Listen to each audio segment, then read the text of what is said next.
wasiirka xanaanada xoolaha horumarinta deegaanka iyo reemiga Somaliland Dr. Cabdiraw Daahir Cali iyo duqa degmada Burco Maxamuud Axmed Xasan Dhagalaab ayaa maanta si rasmi ah u dhagax dhigay 4 dhismayaal oo laga hirgelinayo saylada xoolaha ee magaalada Burco kuwaas oo ay hirgelinayso hay'adda Taranova. wasiirka xanaanada xoolaha oo ka hadlayay munaasabadani dhagax dhigga ayaa sheegay in dhagax dhigga goobahani ay ka mid yihiin mashaariic badan oo loogu talagalay in lagu horumariyo daryeelka xanaanada xoolaha. waxaanu wasiirku tilmaamay in saylada xoolaha ee Burco ay ka mid tahay goobo ay la kaashanayaan hay'adda Taranova oo laga hirgelinayo mashaariic dhowr ah. wasiirka ayaa sidoo kale tilmaamay in haatan ay wasaaraddu dadaal dheeraad ah gelinayso sidii xoolaha u dhoofaya waddanka Saudi Arabia u noqon lahaayeen kuwa caafimaad qaba. siyaasadeenu waxa weeyaan xanaanada xooluhu bacdaba xooluhu ay yahay la dhabarta dalka dhaqaalaha dadka dhaqday reer miyigu ay yihiin la dhabarta dadka dalka.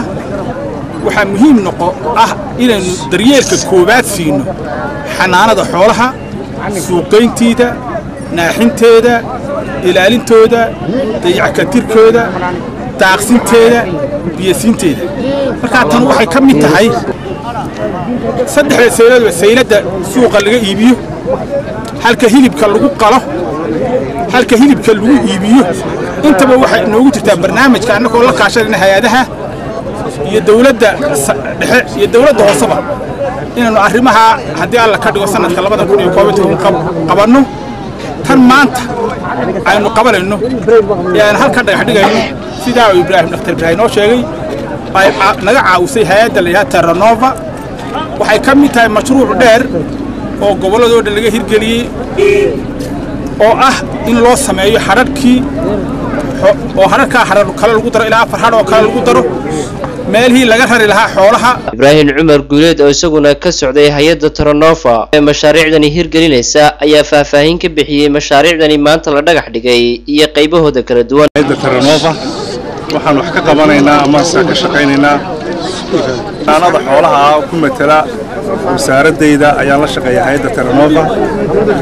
sidaa daraadeed waxyaabaha suuqyada xoolaha ka qabanayso ayaan doonaynaa inaynu maadaama ay gobolka Togdheerna uu leeyahay suuqa saylada xoolaha ugu weyn inaanu ka hirgelino meelihii xoolaha laga rarayay si daryeelka xooluhu injirka ma dhaawacyadii waxa soo dhan u sahlanaadaan oo digadan had iyo jeer xajiinta iyo waxa keenaysa uga baxno ilaa 4 dhisme oo 4 gaari markii wada gelayaan ayaa insha Allah aanu doonaynaa inaan ka hirgelino.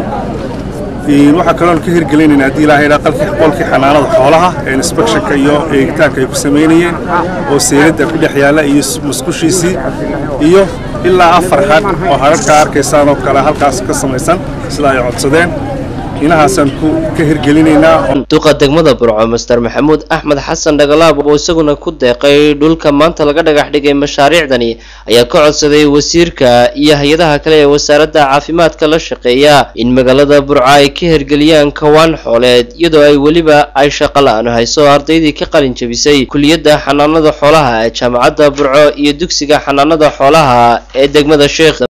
dhulkan mashruucan waa wax guuda waa loo baahan yahay xoolaheenu inay har helaan meel laga dhoofiyo helaan caafimaadkooda la ilaaliyo intaas waa muhiim. wasiir waxa kale oo aan ka codsanaynaa dhulkii wayna diyaar waanaynu dhigaynaa dhagaxii intiibana waanu haynaa dhul ballaadhina saylada Burco ku fadhiya way leedahay. waxaan ka codsanaynaa hal qodob oo kale oo hay'adahan la shaqeeya caafimaadka ama Taranova noqoto ama qoladan MSF halkan joogtaan noqoto waxa naga maqan oo aanay lahayn Burco checkingkii inspectorskii xoolaha la qalayo eegi jira caafimaad ahaan kawaanka gowraca kaas uu naga maqan yahay inama furabadna sheekhayo jaamacadda Burco way ka soo baxeen gunno la'aan bay u shaqeyn waayeen. waxaan doonaynaa intaas inaad hawsha kale caafimaadkii wadaan ee aad soo riixaysa hay'adaha aad Burco soo riixayso inaad noogu dartaan inspectorska sidii waxa ugu raadin lahaydeen. dambeyntii mashaariicdan laga dhagax dhigay maanta saylada xoolaha ee magaalada Burco ayaa wax weyn ka tari doona baahiyihii ka taagnaa dhanka rarista iyo goobaha ay xooluhu harsadaan ee saylada xoolaha ee magaalada Burco. Cabdiraw Maxamed, telefishinka caalamiga ee Somali Channel TV, saylada xoolaha ee magaalada Burco.